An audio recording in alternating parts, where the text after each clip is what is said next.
was a partner, can change any day, but the award was made to HSP Resources, and you have the buyer is Larry Smith.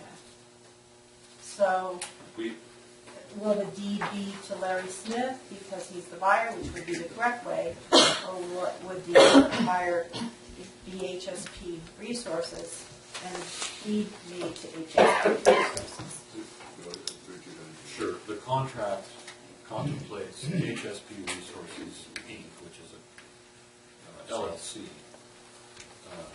We have been informed by HSP that the notices, the agent for notice is Larry Smith, the address listed on there. The signature block does not contain a name, but it would have to be verified at the time of signature that whoever signs it can do so on behalf of HSP LLC.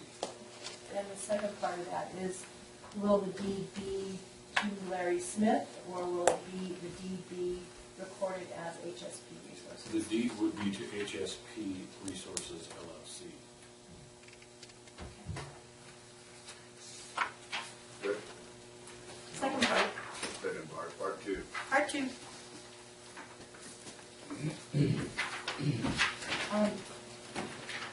There are a lot of attachments to this handout. I'm just going to read a little bit, and then I have another comment. All of the documents have AMADE, A-M-A-D-E, airfield, and there is no such place. It's misspelled throughout everything. There is a AMADE, A-M-A-D-E, airfield in Furlong, California. In 2003, Sierra Army Depot provided a legal description of the 3,576 acres that was given to Lassen County. The county included this Exhibit A in the request for proposal issued on September 23rd, 2014. However, the new Exhibit A you have included with the sale agreement has three major flaws. Number one, and I visited the assessor's office this morning and got, I think it's been added to the back of your, the last exhibit attachment is what I got this morning from the assessor's office.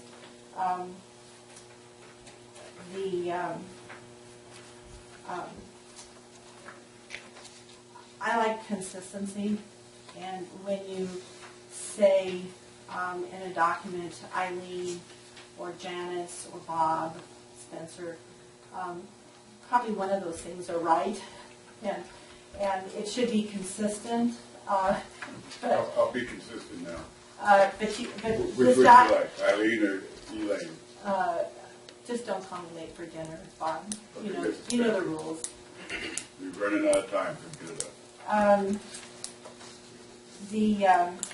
The inconsistency one is you have recorded in book 38, page 42 of the maps, and that's in the original recorded survey from the Army. However, you've got throughout the document you have everything but that language. So it just, somebody didn't pay attention when they were retyping the document to be consistent with that language. Second, the county voted to keep, I know this was important to Mr. Chapman, to keep the end of the parcel of the runway. However, the APN that's used in your legal description includes only APN 133080-60. Now this parcel number wraps around like a backward C around the airfield. I confirmed with the assessor that there is no parcel number for the piece that Mr. Chapman wanted to keep. Therefore, that parcel that you're offering for sale does still wrap around the airfield. So you are selling it. It is included in your, which it wasn't supposed to be, but if the documents stay the same, then you are selling that end piece of the airport that you want to keep. 1330856 was not included in the graphic that has all the parcels identified. It's not there anywhere. So the assessor said that if you look at the page behind that, the assessor says that it's that little corner up here, which is part of the wraparound. And talk about how diligent, I'm assuming Mr. Burns and Mr. Egan have reviewed everything, but throwing caution to the wind, I appreciate Mr. Chapman's concern that something like this could happen again. But unless you go back, and there's a fix, unless you go back to the assessor's office and give that end of the runway a parcel number, in fact, you are selling it in this document. And there's no way to get around it except to assign it a parcel number and exclude it. Okay, thank you. Anybody else? In the back of the room, Let me Mr. come Malcolm. back up. I'd like to respond to Okay. Eileen's comments there. On page 19 of the document, that top paragraph, also accepting there from that portion of the empty airfield parcel, as described in the supplemental agreement, that is the lease area. So we're accepting that out of the parcel. 100%. Okay. Thank you, sir. There is some people have the misconception that property is conveyed through assessor's parcel number. That's not the case. Assessor's parcel numbers are simply assigned by the assessor for the purpose of assessment. They have nothing to do with title, although sometimes they're coterminous. Anybody else in the public? Anybody happy? Okay, Aaron? To tie in the supplemental agreement number 1, is that included in here, or where would that be located at? Top of page 19. That's the lease area that's described in that document. Okay, all that real property is described in that supplemental agreement number 1. Where is that? Where would you find supplemental agreement number 1? You find it in document instrument number 2013-00350. Okay.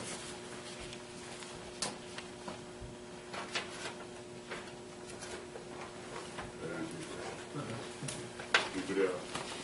I just have a question, maybe Malcolm could identify, since we have this graphic that's part of Exhibit B, I guess it was from the RFP, with that 30 feet where that sand tick, where is that specifically, the maps that we're looking at here? It could amount to up to 15 acres when you run 30 feet. Can I see what you're looking at? Well, I'm just Oh, the exhibit there. the exhibit that she had in the handout she gave, so I'm not sure in relationship to the airstrip. Okay, it's basically the north line across the Amity airfield parcel. This parcel right now, this line. Yeah.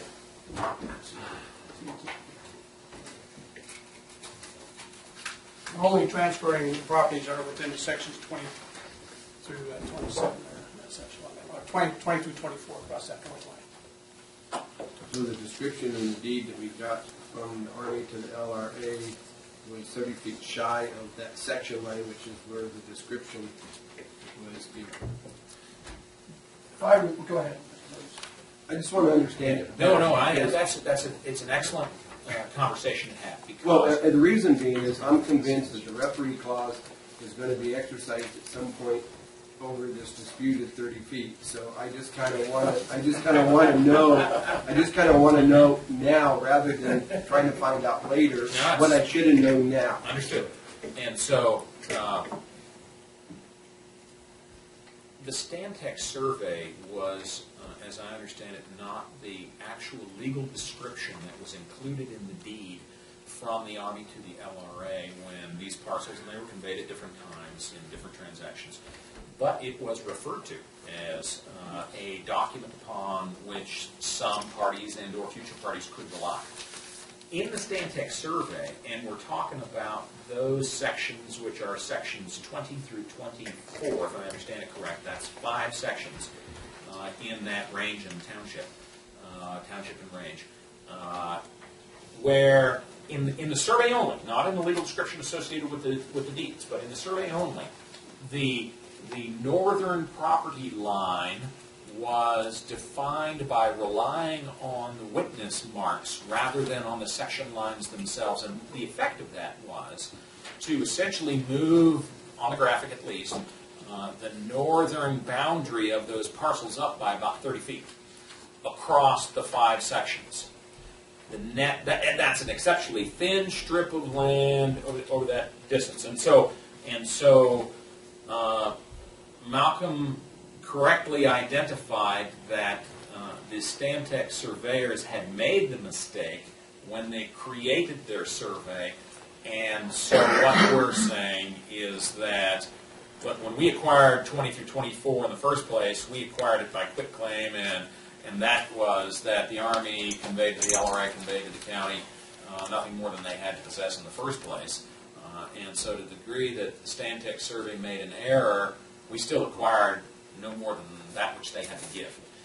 And that's essentially what we're saying, and the reason that was included in this contract was, hey, look, you need to know on the front end, before you ink this, that there is the possibility of an error in the Stantec survey, and just as long as you know, because you've agreed, essentially, HSP, to take these parcels by way of quitclaim, that we're giving no more than that which we have in the first place, which is what we acquired from the LRA, which is what we acquired from the Army. Interestingly, and it's a twist associated with this particular transaction, I think that HSP and or maybe another entity that they do business with, I don't know, owns the parcels on the north. They do. And so if there is an issue with that, if what we're giving them more than, if there's a dispute about it, they're going to acquire a dispute with themselves. That's how I view that. For the entire length. Yes. I'm not certain if it's the entire length. My understanding is the parcels that Mr. Pazul supposedly acquired only are on the northwesterly side of what would be the airfield parcels. It wasn't the entire length all the way back to the road. I mean, there's a significant piece of property up there, but it wasn't the entire length. I don't know the specific response to that fine point, whether it carries all the way to the east or not, but I believe at least, and maybe they can speak to this. Well, I can. Actually, it's actually from the northwest corner of Section 21 east. I did review the map and with the GLO plat of 1942, and north line of Section 20 is okay on the map. But for everything from the northwest corner of 21 all the way to the Magazine Road, I've discovered that they have used the one line limitation. But that's not the question. The question is HSP own those sections and all of them, I have not. such that if there's an error that they're now on notice of, if they ink this deal, that they're essentially buying a dispute with themselves. Do you know the answer to that, sir? If they have That's all a of legalese those sections. question. That's a legalese question. No, I'm just asking, Yeah, that's who a owns legalese those question. sections north of the airfield Well, property? they own it. They own that over there. You know, they actually own to the south line on their sections to the north, and they're only getting from the county to the north line of Section 21 through 24. So the response that I have is at least some of those sections 20 through 24 are bounded on the north by property, and I think first in the northwest section by parcels that are owned already by HSP, and to the degree that they own to the east of that. And I'm uncertain about that specific question. They are essentially buying a dispute with themselves. But if they don't own all of them, and any parcels to the east of that, I am still convinced that we are only conveying that which we have a legal right to convey in the first place, that which was conveyed to us by the LRA and by the Army in the first place. And that is north of the section line only, and not beyond the section line as far north as the witness marks. Sir. Okay, To tie into that, you got the access road going across there. Is this going to encumber that access road for the easement at all? This property line dispute? No, Doesn't involve. Okay. I didn't know if it come down far enough. no, yeah, we're quite a bit south of that. And to be clear, I don't necessarily accept the premise that it's a property line dispute, right? Out of an abundance of caution, we have included in the contract language which is essentially a notice clause, a notice to the prospective buyers that in a survey that was previously commissioned by the Army, not the county, by the Army, in anticipation of the transfer of these properties, they made an error, and that the parcels which were conveyed may, at least to the degree that the survey was relied upon, may be relying on the witness marks and not the section lines. I don't necessarily accept the premise that there's a dispute at this time, sir. good. I have a question for Mr. Egan. In the last go around with the RFPs, one of the criticisms that underwrote the fact that we mistakenly included properties that weren't intended to be included was the fact that we had a lack of graphics of the maps and so forth that related to what all the legal descriptions relate to. So, you know, for lay people to be able to sit here and look at what a legal description of a parcel is, it's kind of difficult to do. I mean, you can follow through and kind of, you know, in your mind try to create it, but having the graphic to say, this is the parcel, even though we have a question about this northern line here. And I find in the stuff that was provided for the board by staff, there's no graphics at all included. And now we have a graphic that's been presented by someone in the public, which obviously was taken out of the RFP files and stuff. We had some graphics there. So my question is, why didn't we include graphics with this so we could try to see the two and maybe even have a bigger size one rather than just the small, you know, little maps we have? We could do that. We did include a graphic in the RFP itself. Yes. And that graphic this legal description is a representation Of that graphic, and I guess the point I was making is I think the board at the time, you know, made it clear that as the process went through, that when we have these documents presented to us, and more importantly to the public, to review, to assist us in reviewing, that we would have the aid and benefit of both the written version and maybe a graphic picture version, so that we could hopefully have a greater appreciation of what it is that we're doing. And up till now, we've been able to see that, but all of a sudden, it just dawned on me when I'm looking at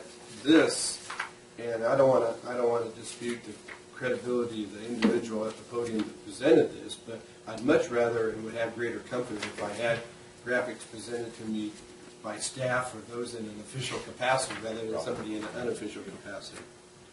And Mr. Chairman, I know you presented a question to CEO Egan. Is he deflecting it to you? No. He can answer for himself. But from the lawyer's perspective, I'm reluctant to. I'll do what you want.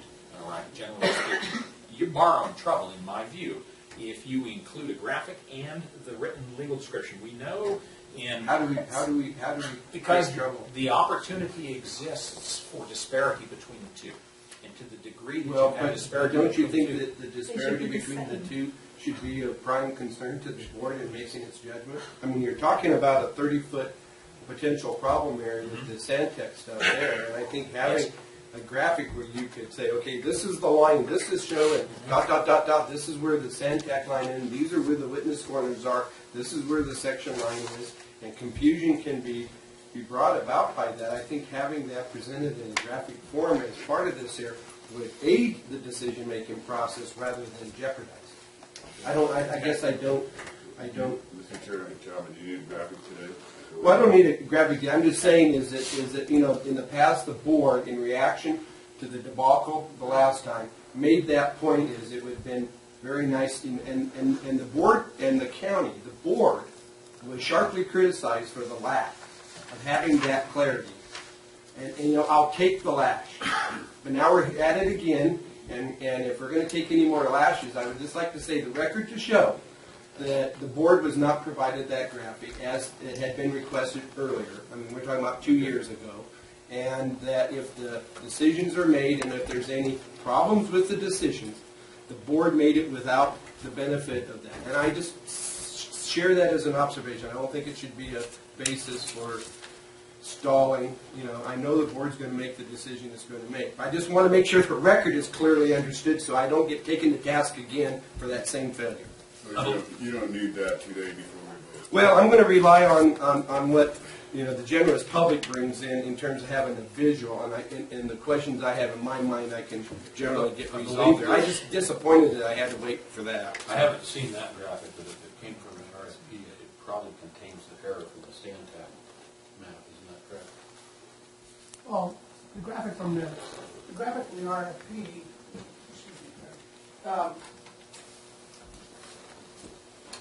on the RFP was, we took section lines, and we drew along the section lines. Oh, okay, so it would- Okay, yeah. Would be We used, the section lines, yeah. The scale of that isn't going to, correct me if I'm wrong, isn't going to No, I depict gotta this show that, 30. show that, no.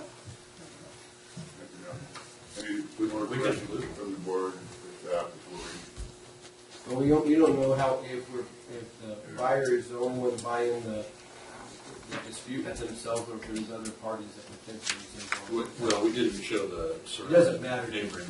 it discounts it anyway. Aaron?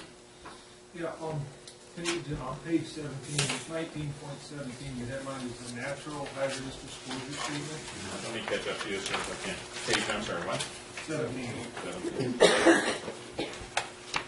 Yes. Who prepares that, who validates it, who's responsible for doing it, and who can be held accountable, and whether it's doing it, et cetera? I've never heard of that before. We've done that in the past. The county would prepare that for the property we're transferring. The HSP would prepare one that they're transferring to us. What is it? Is that just like? It's a disclosure. If there are known hazardous conditions, that they're noted. So that's like your asbestos, your chemical storage, your contaminated ground. Yeah, I don't have it in front of me, but yes, it's all. Potential obvious usual problems, okay. The known. And who does that? We do. Who's we in the county? I mean, is that the health department or the building or? Yeah, well, planning staff prepare it. Okay. Just like we did with the property we transferred to. Okay, my next question is there mineral rights do we have mineral rights on this, and do we want to keep those? I think we should keep them if they're available. I think we should retain the mineral rights on it. And the reason why I say that is, and I didn't see it in here again, but I know when we were going through the RFP that there are certain parcels out there that there can be no soil disturbance below 12 inches. Yet I didn't see that in our contract sales agreement. Is that somewhere in the deeds, so we're eliminating problems? Is that going to come back and bite us? I think it should be in there. Well, again, we're quick claiming simply what we have. Those are recorded conditions that the Army placed on the property. And they can stay with the property. They run with the land. I was going to say, runs with the land, I go back to that phrase there. Yeah. Has a specific legal meaning, sir. Yeah, I Yes. didn't realize something as simple as that could be. And then, as far as the one-stop, I mean, is it still less reasonable wear and tear? Is the condition of the building and the property still the same? I am informed that, yes, it is, but I haven't personally seen it. But I'm informed by staff that it's essentially the way it was a year ago. Because I think it needs to stay that way. And then the other question I have is on page 2, under number 2, in the third line down in parentheses, number 2, you're talking about the airport land use plan. Either the adoption by the Lassen County Airport Land Use Commission of an airport land use compatibility plan within the meaning of PUC code section, or an adoption by the Lassen County Airport Land Use Commission of a resolution that includes a finding approving the action within the meaning of the public code. Could somebody explain that to me, please? It's complicated. The county is obliged to have airport land use plans in place essentially for all airports within the county. And we now know that we're also obliged to have an airport land use compatibility plan in place for the Mouse D airfield properties. The land surrounding the airstrip itself, I mean, this is no surprise. This is something that we've been discussing for months. And it's Public Utilities Code Section 21675, etc., that requires that. There is an exception to that, and it says that if you don't have a plan in place, an action can still occur on the property surrounding the airstrip if certain findings are made by the Airport Land Use Commission. And those are set forth in 21675.1(c). And so you can get there essentially two ways: to observe your obligations required by law, specifically set out in the Public Utilities Code. And that is either to have a plan in place or to reach a stage of making essentially substantial progress towards the adoption of a plan. And that's what's in the .1(c) provisions. So, did that answer your question? It does. Just the wording of that. Oh, it's complicated. Yes, It is. It's terrible. And then if we go on over, I think it's page 6. Yes. Yeah. We're talking about the 48,000. Yes. It says up to and including 48,000. Yes. And then you go on down to the next paragraph for the first 48,000. Yes. And then it goes on for 48,000 behind that. I mean, it's not a lot of consistency because you have up to and including 48,000, and then later on you have for the first 48,000. But it is. And then it goes. And let me tell you why it is. Because although we've been provided what amounts to a cost estimate by Mead and Hunt of $48,000, it's plausible that it exceeds that. And so the buyers have agreed to reimburse the county up to $48,000 towards the preparation of that plan. And if it is some number short of that, then great. Then they don't give us 48; they give us some number less. But if it costs more than 48 because Mead and Hunt encounters some issues they didn't necessarily anticipate, the buyer's only on the hook for 48, and we cover the difference. Sir, Okay. does that answer your question? That clarifies it. I was just. And that's the understanding that I've been operating on for some time, and We had tried to attended get a to blank it. check from them, but they weren't. Or willing to go there.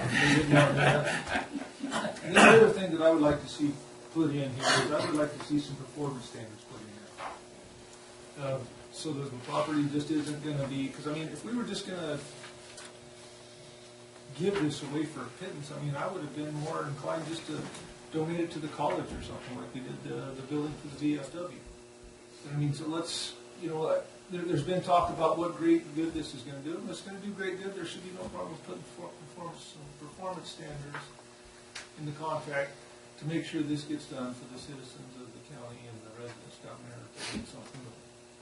So it's just not going to sit down there and be vacant and be a pipe thing.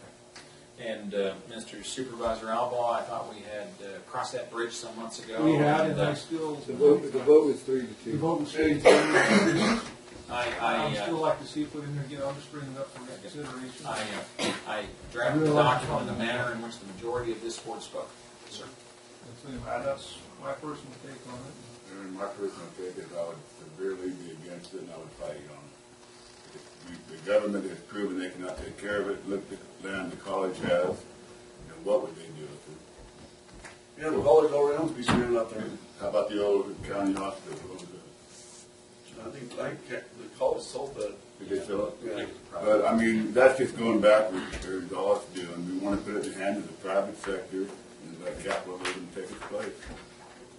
If they do nothing with it, then that's their choice. It's their their choice. They're land, tax they for it. own it. Last thing is. And am I gonna tell you what to do with your land? No, it's their land, they own it. If they wanna make $1 billion, that's their choice. If they don't do nothing, that's their choice. That's all I'm saying, to get something going. No. That's what we're doing this for, is, that was I'm part of the against reason it. for I'll- selling. Lassen County's owned this property And for that was- 25 years.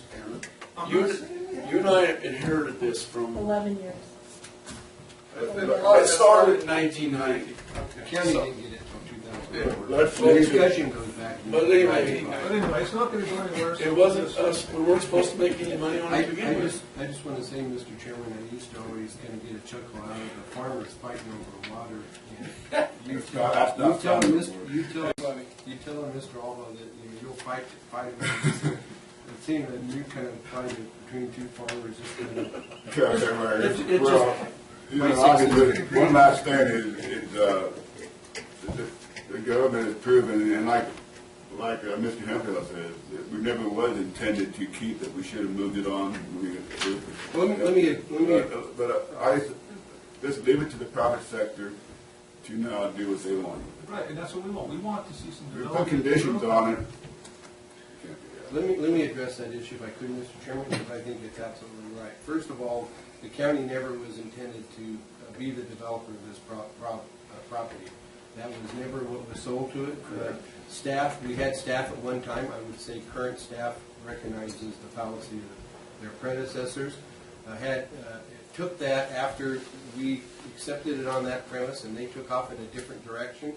And with all these pipe dreams that they had, I mean, their pipe dreams rival the pipe dreams of the private sector. And I think, they drugged the county through it, cost us $750,000 of subsidies, $50,000 here and $70,000 there over a period of about 10 years. So I think it is something that needs to be handed over to the private sector. We haven't had it since 1995. We've been talking about it since 1995 with the BRAC process. It took the Army 9 years in order to go through their process to dispose of the property. We basically have had responsibility since about 2004. Now it is 11 years later, and it would be, once we got rid of the staff that had the pipe dreams, and now we, can proceed ahead. I'm in favor of disposing the bulk of the property. My problem, and I stated it from the get-go, and it hasn't changed now, is that I'm totally opposed to giving it all 100% to just one particular, putting your eggs in one basket. And experience has taught me, whether it's in the private sector or the public sector, that kind of monopoly or control does not serve the public interest. I'd be in favor of granting everything except for this upper corner, as I talked about here last year, and I lost that battle on a 3-2 vote or 4-1 vote. Retaining that, in terms of public ownership, and see what these folks do. Give them a first right of refusal. If they make something wonderful happen out there, then fine, maybe transfer them the ballots and give them first steps on it. But I think to give it all at once isn't going to do it. But I tell you, I watched the 747 land out there the other day, and I want to see a lot more 747s land. And if the board proceeds with this here, hopefully HSP will be able to turn that into reality, because the folks up to this point for the last 20 years have talked about that, have yet to have that happen. It landed out there not because of the private sector or for that matter this county. It landed out there because of the Sierra Army Depot, and I think we need to recognize that. Okay. One last question, Ms. Spencer, then you've got plenty of time, so make it fast. Only ones. Two things. I'd like to ask again that Amity be spelled correctly throughout the document. That's not a big thing to ask for, since he has access to it. And also I'd like to ask Mr. Hammond to recuse himself, because he owns businesses out there which stand to benefit, and also the fact that he was meeting with one of the bidders who you awarded it to during the bidding process, which is really stinks. But I'd ask him to recuse himself and be honorable. Mr. Hammond make his own decision. Thank you. Richard? Mr. Chairman, you might want to get this on the camera. I partially agree with Ms. Spencer about the spelling of Amity. It's spelled both ways in different documents. It's most commonly, from what we've seen, A-M-A-D-E-E, but it's also spelled A-M-E-D-E-E. So we Both acceptable. may want to put also known as or something like that. The Army, all the Army documents are AME, PEE. So we may want to reference both names if council agrees. If that's the pleasure of the board, that's fine. Malcolm? In the legal description, I can parenthicate every spelling if it's. And that's the operative document, is the exhibit which is attached, because the contract in all respects makes reference to the exhibit, and exhibits, I should say, which are essentially the consideration for it, and or the definition. So legally, that's still on the exhibit. Yes.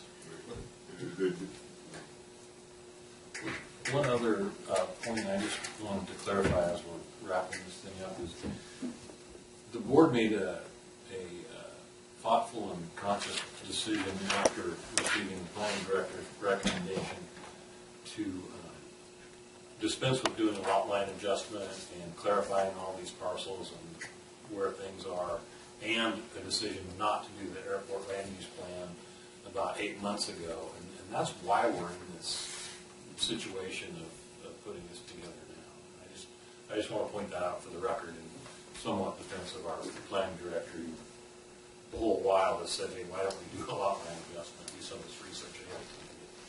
We did it the way we did it. I just want to point that out. Thank you. If there's no more questions from the board, the chair will entertain a motion to adopt the resolution. I move we adopt the resolution. No, wait, is this the resolution? It's first, it's the other thing. Well, both, four items, four actions. It's already resolution, right? Adopted It's all on the resolution, which agenda. includes 1, 2, 3, 4. 1, 2, 3, 4. Yes. Hammond's gonna vote. You have no honor, Mr. Hammond. No honor at all. I'll take your criticism, Ms. Spencer, and I'll consider the source. Mr. Spencer, you're out of order. You have a motion and a second to adopt the resolution, which includes 1 through 4 on the agenda. Madam Clerk, would only run 1 second. Do we want to address the name thing? Yeah, I think we should. Yes. So it's consistent through on the document. Consistent spelling.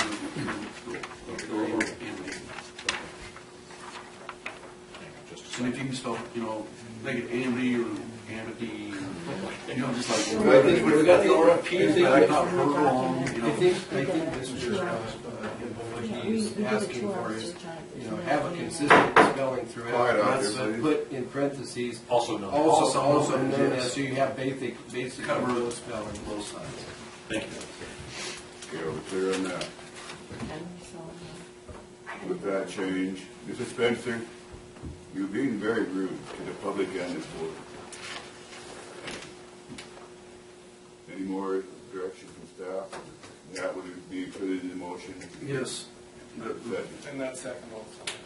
Madam Clerk, would you pull the board? To be specific, though, I want to make sure the motion is clear.